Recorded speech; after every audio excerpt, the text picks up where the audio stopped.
வயதானவர்கள் வரைக்கும் பாவம் செய்ததற்கு ஒரே இடத்துல கூடுகிறார்கள்.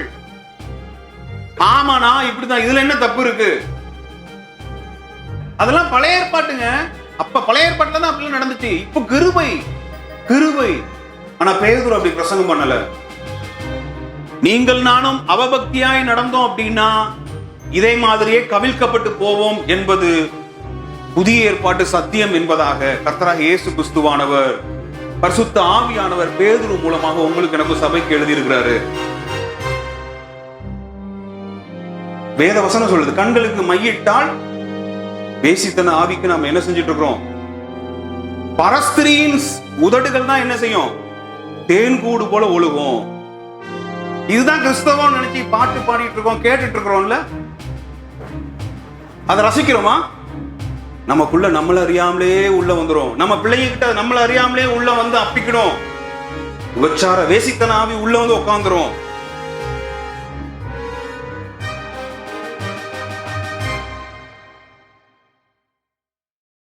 பாவங்களை மறைக்கிறது, பாவங்களை வெளிப்படுத்துறது, பாவங்களை அறிக்கையிடுதல், 3 வார்த்தைக்கு ஏற்ற பொருளை, சத்தியங்களை நம்ம என்ன செஞ்சுக்கலாம்?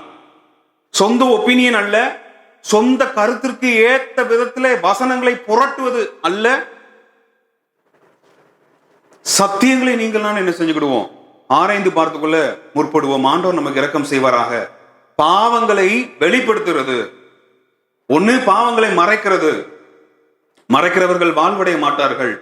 இன்னொன்னு பாவத்தை வெளிப்படுத்துறது. வெளிப்படுத்துறதுனா என்ன? ஆதியாகமம் 19ஆம் அதிகாரம் 4வது வசனம். அவர்கள் படுக்கும் முன்னே சோதோம் பட்டணத்து மனிதராகிய வாலிபர் முதல் கிழவர் மட்டும் உள்ள ஜனங்கள் அனைவரும் நானா திசையிலும் இருந்து வந்து வீட்டை சூழ்ந்து கொண்டு லோத்தை கூப்பிட்டு, இந்த ராத்திரி உன்னிடத்தில் வந்த மனுஷர் எங்கே?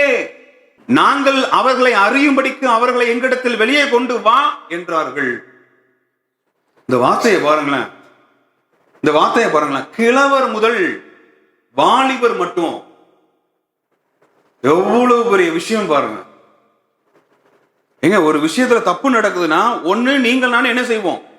இந்த ஏரியால சரியில்லை, அங்க யாரோ அங்க நிக்கிறவங்க எல்லாம் சரியில்லாத ஆட்கள் மாதிரி தெரியுது, நீங்கள் நான் என்ன செய்வோம்? அப்படியே அந்த ஏரியாவை திருப்பி என்ன செய்வோம்? வேற ரூட்ல நமக்கு என்ன செஞ்சுக்கிடுவோம்?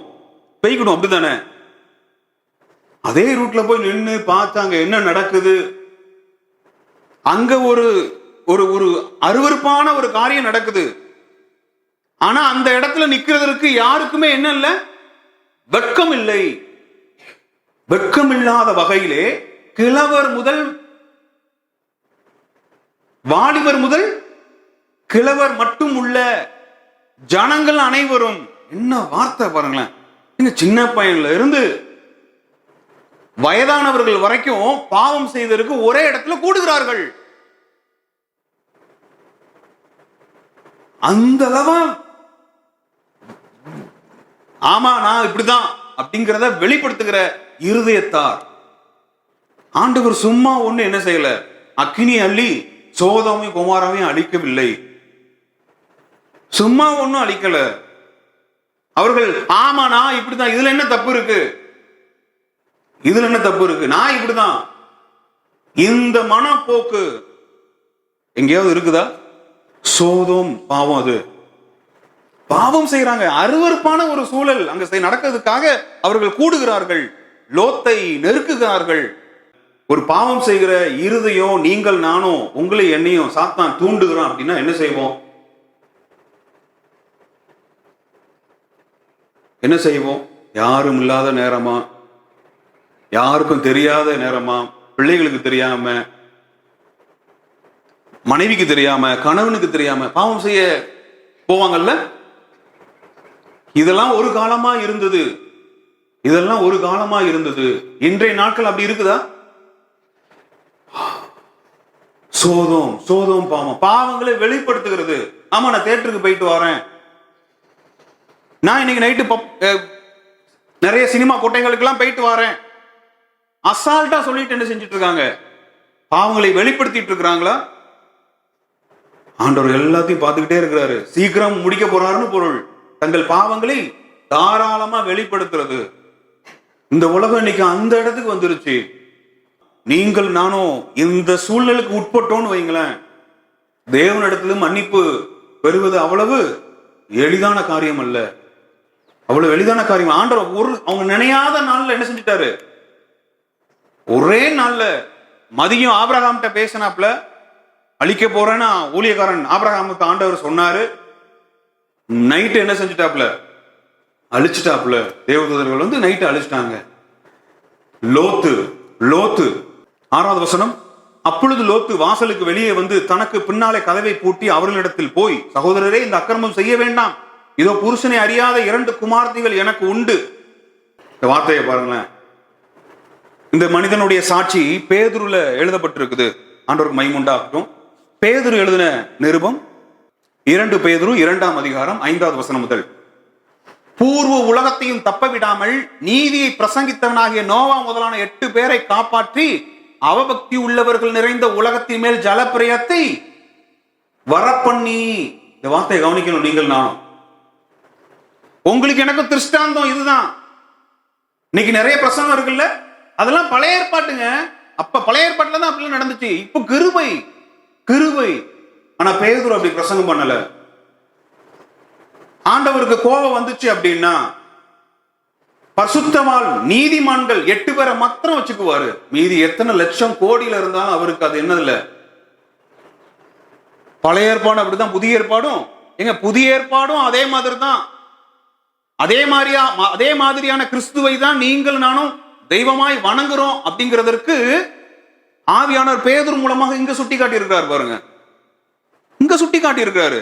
6வது வசனம், சோதோம் குமரா என்னும் பட்டணங்களையும் சாம்பலாக்கி கவிழ்த்து போட்டு ஆக்கினைக்குள்ளாக தீர்த்து பிற்காலத்திலே, பாருங்க, உங்களுக்கு எனக்கும் பிற்காலத்திலே அவபக்தியாய் நடப்பவர்களுக்கு அவைகளை உங்களுக்கு எனக்கும் திருஷ்டாந்தம்னா என்ன, உதாரணம். நீங்கள் நானும் அவபக்தியாய் நடந்தோம் அப்படின்னா இதே மாதிரியே கவிழ்க்கப்பட்டு போவோம் என்பது புதிய ஏற்பாட்டு சத்தியம் என்பதாக கர்த்தராகிய இயேசு கிறிஸ்துவானவர், பரிசுத்த ஆவியானவர் பேதுரு மூலமாக உங்களுக்கு எனக்கு சபைக்கு எழுதி இருக்கிறாரு. என்னங்க, இயேசு கிறிஸ்து ரத்தம் சிந்தி இருக்கிறாரு, அதனால நம்ம பரலோகம் போயிடலாமே, நான் என்ன பாவத்துல இருந்தாலும் பரலோகம் போயிடலாமே. பேதுரு இப்படி சொல்லவில்லை. அது இன்றைய காலத்தில் உள்ள பொய் பிரசங்கமா இருக்கலாம், கள்ள போதனையா இருக்கலாம். ஏன்னா பேதுருங்க இப்படி சொல்லவில்லை. ஆவியானவர் பேதுரை கொண்டு உங்களுக்கு எனக்கு சபைக்கு இப்படி சொல்லவில்லை. ஜாக்கிரதை, சபை விசுவாசிகளே ஜாக்கிரதையா இருங்க, அவபக்தியா யாரும் நடந்துக்காதீங்க. இதெல்லாம் திருஷ்டாந்தம். எது, அவர் வெளிப்படும் போது யார் நீதிமானோ அவர்களை மட்டும் தான் வச்சு பாதுகாப்பாரு. லோத்து குடும்பம் தான் நீதிமானா, அப்ப லோத்து குடும்பம் மட்டும் என்ன செய்வாரு, பாதுகாப்பாரு. மத்த யாருக்காகவும் அவர் வெயிட் பண்ண மாட்டாரு. தேவதூதன் சொல்றாப்ல, லோத்துவே நீ உடனே ஜீவன் தப்ப என்ன செய்ய, ஓடிப்போ. இல்ல, எனக்கு தெரிஞ்சவங்க சொந்தக்காரங்க, மருமகன்லாம் இருக்கிறான், உன் குடும்பத்துடையவர்கள் யாராவது இருந்தா உடனே போய் என்ன செய், கூட்டிட்டு வந்துரு. தேவன் இவ்விதமா தான் உங்களுக்கு எனக்கும் டைம் கொடுத்துட்டு இருக்காரு. ஒவ்வொரு நாளும் இவ்விதமா தான் உங்களுக்கு எனக்கும் நேரம் கொடுத்துட்டு இருக்காரு. அந்த 2 மருமகன்கள் இருந்திருக்கலாம் இல்லையா, லோத்து போய் கூடும் போது அவங்க நகைத்துக்கிட்டு இருந்தாங்க. அவங்க அதை ஏத்துக்கல. நீங்கள் நானும் ஜீவனோடு இருக்கிறோம்னா, நீங்கள் நானும் கூட சோதோம் குமாராவை போல பாவம் செய்து கொண்டு இன்னைக்கும் ஜீவனோடு இருக்கிறோம்னா, ஆண்டவர் அந்த லோத்து மூலமாக அந்த அவங்க கிட்ட மருமகன் கிட்ட பேசின மாதிரி கூட உங்ககிட்டயும் என்கிட்டயும் ஒரு நாள் பேசுவதற்காக ஆண்டவர் காலம் கொடுத்துட்டு இருக்கிறாரு. ஒருவேளை நீங்கள் நான் லோத்துவை போல வாழ்ந்துட்டு இருந்தோம் அப்படின்னா நல்லது. லோத்து எப்படி இருந்துகிட்டான்? 7ஆம் வசனம் முதல் பாருங்க.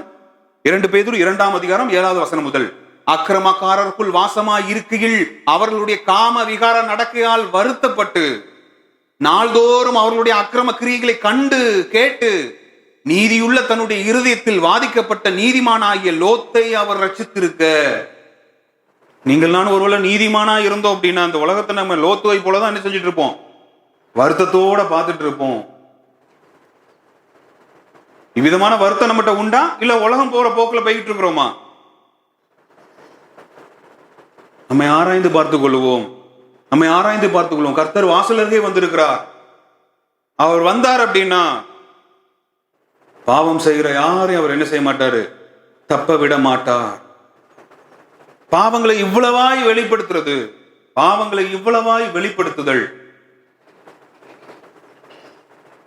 பாவங்களை மறைக்கிறவன் வாழ்வடைய மாட்டான். இங்க ஒரு பகுதி இருக்குது, பாவங்களை தாராளமா வெளிப்படுத்துறது. தாராளமா வெளிப்படுத்துறது. பாவங்களை நாங்களாம் இல்ல இல்ல, நீங்களும் நானும் கூட இவ்விதமான காரியங்களிலே வஞ்சிக்கப்பட வாய்ப்பு இருக்கிறது. வஞ்சிக்கப்பட வாய்ப்பு இருக்கிறது. சபைக்கு அப்படிதான் சுட்டிக்காட்டி எழுதப்பட்டிருக்கிறது. நான் உங்களுக்கு ஒரு வசனத்தை நான் சுட்டி காட்டுகிறேன். ஏசாயா எழுதின தீர்க்க தரிசன புஸ்தகம், ஏசாயா 2ஆம் அதிகாரம் 19வது வசனம். பூமியை தத்தளிக்க பண்ண கர்த்தர் எழும்பும் போது அவருடைய பயங்கரத்திற்கும் அவருடைய மகிமை பிரதாபத்திற்கும் விலகி கண்மலைகளின் கெபிகளிலும் பூமியின் குகைகளிலும் புகுந்து கொள்வார்கள். பூமியை தத்தளிக்க பண்ண கர்த்தர் எழும்பும் அந்நாளிலே அவருடைய பயங்கரத்திற்கும் அவருடைய மகிமை பிரதாபத்திற்கும் விலகி கண்மலைகளின் வெடிப்பொலியிலும் குன்றுகளிலும் சந்துக்களிலும் புகுந்து கொள்ளும்படிக்கு. இது கடைசி காலத்தில் நடக்கக்கூடிய விஷயம். கர்த்தர் பூமியை தத்தளிக்க பண்ண எழும்புவாரு. எழும்பும் போது அநேகர் கண்மலைக்குள்ளேயும் குகைக்குள்ளேயும் புகுந்து கொள்வார்கள். அப்படிதானே வார்த்தைங்க இருக்குது. இதுல அப்படியே கை வச்சுக்கோங்க. இது கடைசி காலத்தை குறிச்சதுங்கிறதுக்கு ஒரு வசன ஆதாரத்தை நான் உங்களுக்கு சுட்டி காட்டுகிறேன். வெளிப்படுத்தின விசேஷம் 6ஆம் அதிகாரம் 15வது வசனம். அந்த ஏசாயால பகுதியில கை வச்சுக்கோங்க. நம்ம இன்னும் அங்க தியானிக்க வேண்டியது உண்டு. வெளிப்படுத்தின விசேஷம் 6:15. பூமியின் ராஜாக்களும் பெரியோர்களும் ஐஸ்வர்யவான்களும் சேனை தலைவர்களும் பலவான்களும் அடிமைகளும் யாவரும் சுயாதீனர் யாவரும் பர்வதங்களின் குகைகளிலும் கண்மலைகளிலும் ஒளித்துக் கொண்டு பர்வதங்களையும் கண்மலைகளையும் நோக்கி, நீங்கள் எங்கள் மேல் விழுந்து சிங்காசனத்தின் மேல் வீட்டிருக்கிறவருடைய முகத்திற்கும் ஆட்டுக்குட்டியானவருடைய கோபத்திற்கும் எங்களை மறைத்துக் கொள்ளுங்கள். அவருடைய கோபாக்கினையின் மகாநாள் வந்துவிட்டது, யார் நிலை நிற்க கூடும் என்றார்கள். அதே வாக்கியத்தை தான் வெளிப்படுத்தின விஷயத்தில் எழுதப்பட்டிருக்கிற அதே வாக்கியத்தை தான் ஏசாயா மூலமாகவும் ஆண்டவர் என்ன செஞ்சிருக்கிறாரு? எழுதியிருக்கிறார். இதோட பொருள் என்ன? இதன் மூலமா நாம் அறிந்து கொள்ள வேண்டியது என்ன? கடைசி காலத்தை குறிச்சதான தீர்க்க தரிசனம் தான் ஏசாயா எழுதின தீர்க்க தரிசன புத்தகத்தில் எழுதப்பட்டு இருக்கிறது. மேலும் வசனங்களை நாம் அங்க பார்க்கலாம். ஏசாயா 2ஆம் அதிகாரம் 11வது வசனம். நரரின் மேட்டிமையான கண்கள் தாழ்த்தப்படும், மனுஷரின் வீராப்பும் தனியும், கர்த்தர் ஒருவரே அந்நாளில் உயர்ந்திருப்பார். 17வது வசனம். அப்பொழுது நரரின் மேட்டிமை தாழ்ந்து மனுஷரின் வீராப்பு தனியும், கர்த்தர் ஒருவரே அந்நாளில் விக்கிரகங்கள் கட்டோடே ஒளிந்து போகும். விக்கிரகங்கள் மொத்தமும் என்ன செஞ்சிடும்? ஒளிந்து போயிரும். கர்த்தர் மாத்திரமே அந்நாளில் உயர்ந்திருப்பார். இது என்னைக்கு? இன்னும் நடக்கல. அப்படித்தானே? இன்னும் விக்கிரகங்கள்லாம் எல்லா இடமும் இருக்கத்தான் செய்யுது. ஆனா கர்த்தர் உயர்ந்திருக்கக்கூடிய ஒரு நாள் உண்டு. அந்த நாளிலே கர்த்தர் மாத்திரமே உயர்ந்திருப்பார். அப்பொழுது நடக்கக்கூடிய சம்பவம் தான் 19வது வசனம் 20வது வசனம். அப்படித்தானே? அதே வாக்கியத்தை தான் கர்த்தர் இயேசு கிறிஸ்துவானவர் திவ்ய வாசகனாகிய யோவான் மூலமாகவும் வெளிப்படுத்தின விசேஷத்தில் எழுதியிருக்கிறாரு. இந்த கடைசி நாட்களிலேயும் தங்கள் பாவங்களை சோதோம் ஊராரை போல வெளிப்படுத்துவார்கள் என்று கர்த்தர் இயேசு கிறிஸ்துவானவர் ஆவியானவர் ஏசாயா தீர்க்கதரிசியை கொண்டு இங்கு எழுதியிருக்கிறாரு. அதை நான் உங்களுக்கு சுட்டி காட்ட விரும்புகிறேன். ஆண்டவர் மகிமை உண்டாகட்டும். ஏசாயா 3ஆம் அதிகாரம் 16வது வசனம். ஏசாயா 3ஆம் அதிகாரம் 16. பின்னும் கர்த்தர் சொல்லுகிறதாவது, நல்லா கவனிக்கணும், அதே பக்கம்தான். கடைசி நாளிலே கர்த்தர் உயர்ந்திருக்கும் அந்நாளுக்கு முந்தின நாள்ல, அப்படித்தானே? கர்த்தர் மாத்திரமே அந்த நாள்ல உயர்ந்திருப்பார். அப்படித்தானே? கர்த்தர் மாத்திரம் உயர்ந்திருக்கிற அந்நாள்ல, அந்த நாளுக்கு முந்தின நாள்ல நீங்கள் நானும் அந்த நாள் வாழ்ந்துட்டு இருக்கிறோம். முந்தின பகுதியில வாழ்ந்துட்டு இருக்கிறோம். அந்த காலகட்டத்துல சீயோன் குமார்த்திகள் எப்படி இருப்பார்கள்? 16வது வசனம். ஏசாயா 3:16. பின்னும் கர்த்தர் சொல்லுகிறதாவது, சீயோன் குமார்த்திகள் அகந்தையா இருந்து கழுத்தை நெறித்து நடந்து கண்களால் மருட்டி பார்த்து ஒய்யாரமாய் நடந்து தங்கள் கால்களில் சிலம்பொலிக்க திரிகிறார்கள். இந்த வார்த்தை கவனமா நிதானமா வாசித்து பார்க்கணும். கழுத்தை நெறித்து நடந்து கண்களால் மருட்டி பார்த்து ஒய்யாரமாய் நடந்து தங்கள் கால்களில் சிலம்பு ஒலிக்க திரிகிறார்கள். அது ஃபேஷன் ஷோல, இன்றைய ஃபேஷன் ஷோல நடக்கிற எல்லா விஷயமும் ஏசாயா தீர்க்கதரிசன புஸ்தகத்துல கடைசி நாட்கள்ல நடப்பதாக 3000 வருஷத்துக்கு முன்னாலே ஆண்டவருக்கு தெரியும், எழுதி வச்சிருக்காரு. ஏன் எழுதி வச்சிருக்கிறாரு? நீங்கள் நானும் அவ்விதமாய் ஈர்க்கப்பட்டு உலகத்தை பார்த்து வஞ்சிக்கப்பட்டு விடக் கூடாது என்பதற்காக இப்படி எழுதி வச்சிருக்கிறாரு, எச்சரிக்கிறாரு. 3000 வருஷத்துக்கு முன்னால இருந்து இந்த தீர்க்க தரிசன புஸ்தகம் இருக்குது. இந்த வார்த்தை உண்டு, சீயோன் குமார்த்திகளும் இவ்விதமாய் நடந்து கொள்வார்கள் அப்படின்னு அங்க வார்த்தை இருக்குது. அகந்தையா இருந்து கழுத்தை நெரித்து நடந்து கண்களால் மருட்டி பார்த்து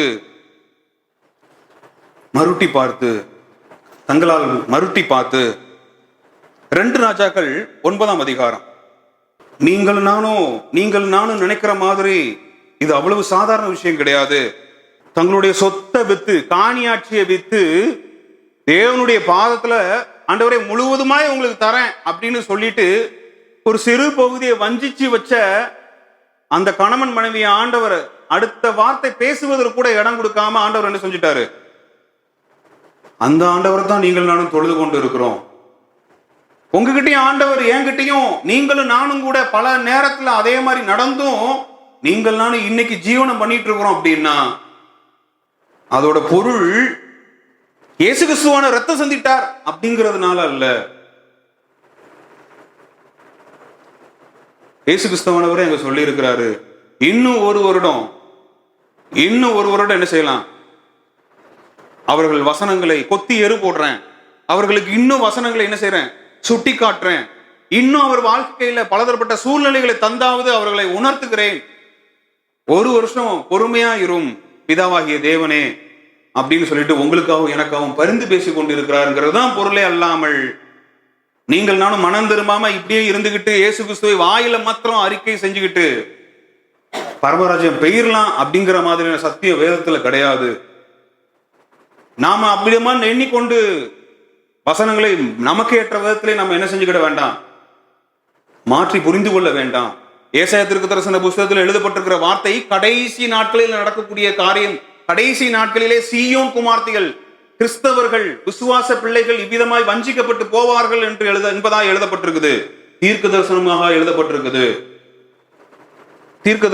எழுதப்பட்டிருக்குது. 2 ராஜாக்கள் 9ஆம் அதிகாரம் 30வது வசனம். யெகூ இஸ்ரேலுக்கு வந்தான், அதை ஏசபேல் கேட்டபோது தன் கண்களுக்கு மையிட்டு தன் தலையை சிங்காரித்துக் கொண்டு ஜன்னல் வழியா எட்டி பார்த்து. ஏசபேல் அப்படின்னாலே நம்ம எல்லாருக்குமே தெரியும்ல, விபச்சார வேசித்தன ஆவியா, அப்படியா? இப்படிதானே நமக்கு தெரியும்ல. அனனியா சப்பிராள் விழுந்து போனார்கள், மரித்து போனார்கள். அதற்கு காரணம் என்ன தெரியுமா? அவர்கள் இருதயத்தை சாத்தானுக்கு திறந்து கொடுத்தார்கள். பேதுரு அப்படித்தானே சொல்றாரு, பேதுரு அப்படித்தானே சொல்லி இருக்கிறாப்ல. சாத்தான் உங்கள் இருதயத்தை நிரப்பினது என்ன? ஏசபேல் கண்களுக்கு மையிட்டாள். நீங்கள் நானும், உங்களுக்கு எனக்கு வேதம் சொல்லுகிறது, ஏசபேல் யாரு? வேசித்தன ஆவி கொண்டவள். உங்களுக்கு எனக்கு தெரியும்ல. கண்களுக்கு மையிட்டாள், அதான் ஏசபேல் செஞ்சா. வேத வசனம் சொல்லுது, கண்களுக்கு மையிட்டால். வேசித்தன ஆவிக்கு நாம என்ன செஞ்சிட்டு இருக்கிறோம்? இடம் கொடுக்கிறோம். நான் சொல்லல, வேத வசனம் அப்படி அவ்விதமாக உங்களுக்கு எனக்கு எச்சரிப்பை தருகிறது. நீதிமொழிகள் 5ஆம் அதிகாரம் 3வது வசனம். தேவனிடத்திலிருந்து ஞானம் பெற்ற சாலமோன். நீதிமொழிகள் 5:3. பரஸ்திரியின் உதடுகள் தேன்கூடு போல் ஒழுகும், அவள் வாய் எண்ணெயிலும் மிருதுவாய் இருக்கும். பரஸ்திரியின் உதடுகள் தான் என்ன செய்யும்? தேன்கூடு போல ஒழுகும். சீயோன் குமார்த்திகளும் அவ்விதமாய் நடந்து கொள்ளுவார்கள். அதான் ஏசாயா தீர்க்க தரிசன புஸ்தகத்தில் எழுதப்பட்டிருக்குது. நீங்கள் நானும் நம்மளை அறியாமலேயே உங்க குடும்பத்திலையும் என் குடும்பத்திலையும் அநேக வேளையில உதட்டுக்கு சாயம் பூசுகிறோமோ. நீங்கள் நானும் அறியாம ஈர்க்கப்படுகிறோம். ஞானம், தேவ ஞானம், தேவனுடைய வார்த்தை இப்படிதான் எழுதப்பட்டிருக்குது. இன்றைய நாட்களில் இது சகஜமாய் போனது. காரணம் என்ன? காரணம் என்ன நினைக்கிறீங்க? இதெல்லாம் தேவனுடைய பாடல், தேவனை புகழ்ந்து பாடுகிற பாடல் அப்படின்னு நினைச்சிட்டு நீங்கள் நானும் யூடியூப்ல சகஜமா இதுதான் கிறிஸ்தவம் நினைச்சு பாட்டு பாடிட்டு இருக்கோம், கேட்டுட்டு இருக்கிறோம்ல. அதை ரசிக்கிறோமா? நமக்குள்ள நம்மள அறியாமலே உள்ள வந்துரும். நம்ம பிள்ளைங்க கிட்ட நம்மள அறியாமலே உள்ள வந்து அப்பிக்கிடும். விபச்சார வேசித்தன ஆவி உள்ள வந்து உட்காந்துரும். ஏசேபேலுக்கு ஆண்டவர் அடையாளம் காட்டியிருக்கிறார் வேதத்துல. கண்களுக்கு மையிட்டாள். நீதிமொழிகள்ல ஆண்டவர் இடத்துல இருந்து ஞானம் பெற்ற சாலமோன் அழகா எழுதியிருக்கிறாப்ல, பரஸ்திரியின் உதடுதான். 6வது வசனம், நீ ஜீவ மார்க்கத்தை சிந்தித்துக் கொள்ளாதபடிக்கு அவளுடைய நடைகள் மாறி மாறி விகாரப்படும், அவைகளை அறிய முடியாது. நடைகள் மாறி மாறி விகாரப்படும். ஆமாங்க, இது நீங்கள் நானும் இந்த உலகத்துக்கு ஒத்த வேஷம், உலகத்துக்கு ஒத்த வேஷம் தரித்து விட வேண்டாம். ஆண்டவர் இதெல்லாம் ஆலோசனையாக பேதுருவை கொண்டு, பவுலை கொண்டு நிருபங்கள்லாம் அழகா எழுதி இருக்கிறாரு. ஸ்திரீகள் முக்காடணும், ஸ்திரீகள் இந்தந்த மாதிரி இருந்துக்கிடணும், சபையில் இருக்கக்கூடிய ஆண்கள் இந்தந்த மாதிரி தான் நடந்துக்கிடணும். வேத வசனங்கள் ஆலோசனைகளாக அப்போஸ்தலர்களை கொண்டு அழகா எழுதி நம்ம கையில கொடுத்திருக்கிறாரு. அன்றைய காலப்போக்குல இன்றைய கள்ள ஊழியர்கள், அதாவது இயேசு கிறிஸ்து மூலமாக நம்ம பரலோகம் போயிடலாம், ஜம்ப் பண்ணி போயிடலாம், அவர் ரத்தத்தை வாயில மட்டும் அறிக்கை செஞ்சா போதும் பேரலான்னு சொல்லிட்டு இருக்கிறாங்கல்ல. அவ்விதமான புரிதல் கொண்டவர்கள் இவ்விதமான ஆக்டிவிட்டியோட யூடியூப்ல வளம் வந்துட்டு இருக்கிறாங்க. நம்ம அதை பார்த்தோன்னா இதுதான் பரிசுத்தம் போல தெரியுது, வசனம் தெளிவா இருக்குது, பரிசுத்த அலங்காரம் தான் வேணும், பரிசுத்த அலங்காரம் தான் உங்ககிட்ட என்கிட்ட இருந்து வெளிப்படணும். மத்த மாதிரி வெளிப்பட்டா ஆண்டவருக்கு தெரியும் இது என்னதான் சீயோன் குமார்த்திகள் கடைசி காலத்துல வஞ்சிக்கப்படுவார்கள் என்கிறது போன்ற ஒரு காரியம். இன்னும் இதே இதுல நிறைய வார்த்தைகள் உண்டு. அவள் கண்களால் உன்னை பிடிக்க விடாதே வாலிபனே அப்படின்னு சொல்லி வாலிபனுக்கு ஆலோசனை உண்டு. உன் இருதயத்தில் அவள் அழகை இச்சியாதே, அவள் தன் கண்கள் இமைகளால் உன்னை பிடிக்க விடாதே. சகோதர சகோதரிகளே, இன்றைய நாட்களில் இவ்விதமாய் பாவங்களை நேரடியாக வெளிப்படுத்தி கொண்டு இருக்கிறார்கள் அநேகர். தங்கள் பாவங்களை மறைக்கிறவன் என்ன செய்ய மாட்டான்? வாழ்வடைய மாட்டான். அதே போல சோதோம்ல இருந்து தங்கள் பாவங்களை வெளிப்படுத்துகிறவர்கள் அழிக்கப்பட்டு போவார்கள். ஒருவேளை நீங்கள் நானும் ஜீவனோடு இன்னைக்கு வரைக்கும் இருக்கிறோம்னா அது ஆண்டவர் உங்களுக்காகவும் எனக்காகவும் பரிந்து பேசிக்கொண்டு இருக்கிறார். இதை உருவகப்படுத்தி உங்கள்கிட்ட சொல்ல, அந்த வசனத்தை நான் உங்களை சுட்டி காட்டுகிறேன். ஏசாயா 3ஆம் அதிகாரம் அதே பகுதியில தான் இருக்குது அந்த வார்த்தையும். ஏசாயா 3ஆம் அதிகாரம், அந்த வார்த்தை அங்க வந்துரும். அதை வாசிக்கும் போது இந்த பகுதியை நாம் புரிந்து கொள்ள முடியும். ஏசாயா 3ஆம் அதிகாரம் 9வது வசனம் பாருங்க, எல்லாரும் எடுத்துக்கொள்வோம். ஏசாயா 3:9, அவர்கள் முக பார்வை அவர்களுக்கு விரோதமாக சாட்சியிடும். என்னுடைய முகப்பார்வை, என்னுடைய காஸ்டியூம், ஆண்டவர் இருதயத்தையும் ஆராய்ந்து அறிகிறவர், அப்படித்தானே? அவ்விதமா இருதயத்தையும் ஆராய்ந்து அறிந்துதான் உங்களுக்கு எனக்கும் சில வேளைகள் ஆண்டவர் உங்களுக்கு எனக்கும் காலம் கொடுக்கிறாரோ என்னமோ, அவருடைய இரக்கம், அவருடைய கிருபை. ஆனா அங்க வார்த்தை தெளிவா இருக்கிறது, அவர்களது முக பார்வை அவர்களுக்கு விரோதமாய் சாட்சியிடும். புள்ளி வச்சுக்காமா. அடுத்த பகுதி, அவர்கள் தங்கள் பாவத்தை மறைக்காமல் சோதோம் ஊராரை போல வெளிப்படுத்துகிறார்கள். அந்த வார்த்தை வந்துட்டு பாருங்க, தங்கள் பாவங்களை மறைக்காமல். ஆமாங்க, ஒரு பாவத்தை மறைக்கணுங்கிற கூட என்ன இல்லை, மறைந்து யாருக்கும் தெரியாம வெளியே நல்ல பிள்ளை மாதிரி இருந்துட்டு உள்ளுக்குள்ள யாருக்கும் தெரியாம பாவம் செய்துட்டு இருந்தா ஆண்டவரை பார்த்துக்கிட்டே இருப்பாரு. அப்படி பார்க்கும் போது கூட திரும்ப போய் ஆண்டவரை நீ மன்னிங்க, நான் மனஸ்தாபப்படுறேன், அப்படி இறங்குறதே ஆண்டவர் கிருபை தான். அது ஆண்டவர் கிருபை. ஆனா நீங்களும் நானும் அது எப்படி இருக்கும்?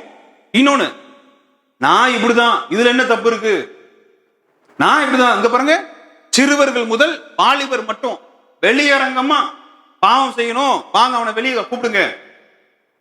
வெளியரங்கமா வெக்கமா இல்ல? இதுல என்ன வெக்கம் இருக்கு? இதெல்லாம் வெக்கம்னு என்ன இருக்கு? இதுல என்ன வெக்கம் இருக்கு? அந்த மனப்பாங்குல நீங்கள் நானும் இருந்தோன்னு வைங்க, தங்கள் பாவங்களை மறைக்காமல் சோதோம் ஊராரை போல வெளிப்படுத்துகிறார்கள். இந்த வார்த்தை தெளிவா இருக்கு, சோதோம் ஊராரை போல வெளிப்படுத்துகிறார்கள்.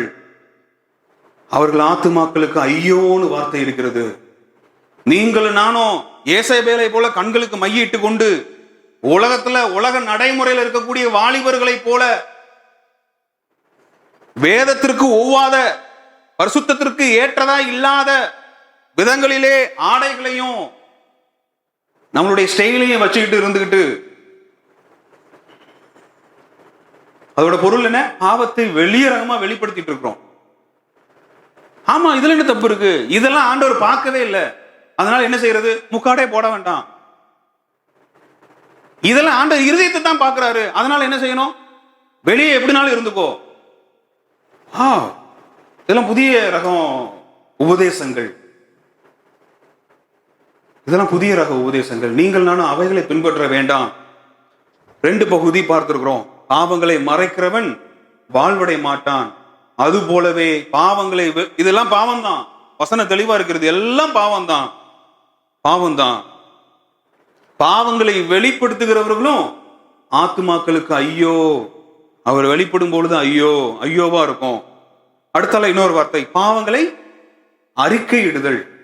பாவங்களை அறிக்கையிடுதல். கர்த்தர் சுத்தமானால் அதோட அந்த பகுதியை நாம் அடுத்த செக்ஷன்ல நம்ம தியானித்து பார்க்கலாம். பாவங்களை அறிக்கையிடுதல் அடுத்த பகுதியில பார்க்கலாம். நாம 2 பகுதியை பார்த்திருக்கிறோம். பாவங்களை மறைத்தல், பாவங்களை வெளிப்படுத்துதல்.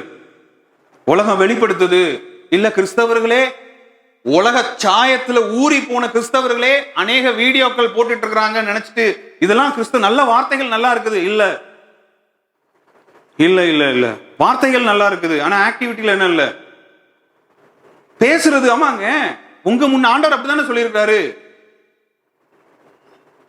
ஆடுகளை போல இருக்கிற ஓநாய் கூட்டம். அப்ப ஆடு, அதுல ஆடு உங்களுக்கு தெரியணும் இல்ல? ஆடு என்னது? லிரிக்ஸ் நல்லா இருக்கு, ஆடு. மியூசிக் நல்லா இருக்கு, ஆடு. அது ஆடு. ஓநாய் தெரியல. என்ன ஓநாய் எப்படி கண்டுபிடிக்கிறது? கிரியை இல்ல. என்ன கிரியை இருக்குது? உதட்டுக்கு சாயமா? ஓ, இந்த வசனம் இடிக்குது, ஓநாய். நீங்களாம் கண்டுபிடிக்கணும், அப்படிதான் கண்டுபிடிக்கணும். இது ஓநாய். வேற ஓநாய் என்ன? ஒரு வசனத்தை சுட்டி காட்டுறேன். ஏசாயா 14ஆம் அதிகாரம்.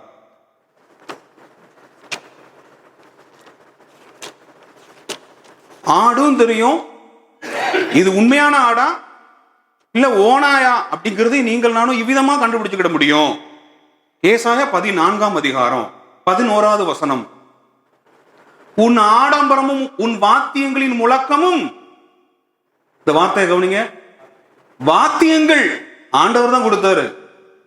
பிசாசுக்கு படைக்கும் போதே அவனுக்கு என்ன திறமைகளை கொடுத்திருந்தாரு? வாத்தியம். நீங்கள் நானும் அப்படி படைக்கப்பட்டமாங்கிறது கொஸ்டின் மார்க் தான். ஆனா பிசாசை படைக்கும் பொழுதே எசேக்கியேல் 28ஆம் அதிகாரம் 13வது வசனத்தின்படி அவனை படைக்கும் பொழுதே எப்படிதான் கொடுத்திருந்தாரு? மேல வாத்தியங்களும் நாகஸ்வரமும். இது ரெண்டும் தான் மியூசிக்லே உண்டு. மியூசிக்ல இந்த 2 மட்டும் தான் உண்டு, வேற இன்ஸ்ட்ருமெண்ட்ஸே கிடையாதுங்க.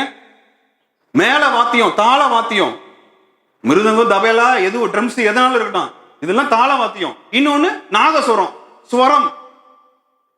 ஸ்வரமும் பீட்டும் தான் உண்டு, அப்படிதானே? ஸ்கேல், அப்படிதானே பிரதர்? ஸ்கேல் உண்டு, பீட். இந்த 2ஐயும் கொடுத்து தான் ஆண்டவர் என்ன செஞ்சாரு? பிசாசை படைக்கும் பொழுதே இந்த 2 திறமையும் உள்ள வச்சுதான் அவனை படைத்தார். ஆனா அவன்கிட்ட என்ன இருந்துச்சு? இதுதான் உங்களுக்கு எனக்கு அடையாளம். அதனால மியூசிக்ங்கிறது ஒரு விஷயமே கிடையாது.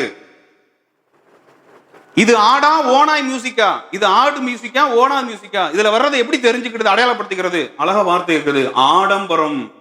வார்த்தை இருக்கு பாருங்க அங்க, ஆடம்பரம், வாத்தியங்களின் முழக்கம். சகோதர சகோதரிகளே, நீங்கள் நானும் ரொம்பவே கவனமா இருப்போம்.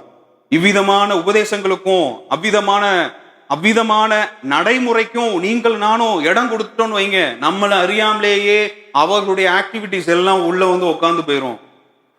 நம்ம குடும்பத்துக்குள்ள எப்படி வரும்னு நமக்கே தெரியாது. இதெல்லாம் தப்பு தெரியாது.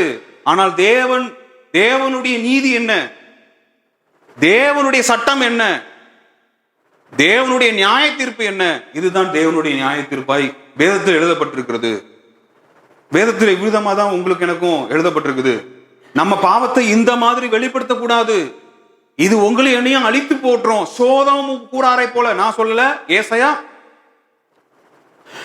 3ஆம் அதிகாரம் 9வது வசனம். அப்படித்தானே? நம்ம பாவத்தை வெளிப்படுத்திட்டு இருக்கிறோம், நம்மளை அறியாமலே வெளிப்படுத்திட்டு இருக்கோம். காரணம் என்ன? இவ்விதமான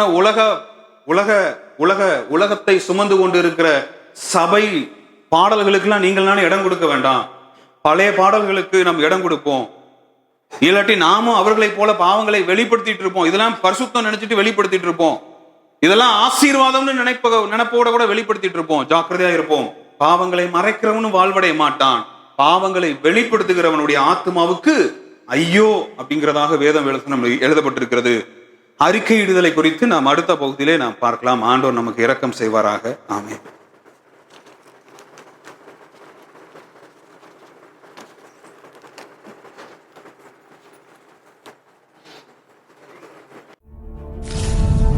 காது உள்ளவன் கேட்க கடவன்.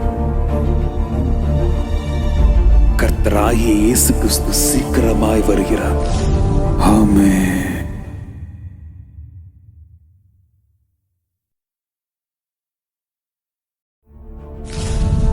காது உள்ளவன் கேட்க கடவன்.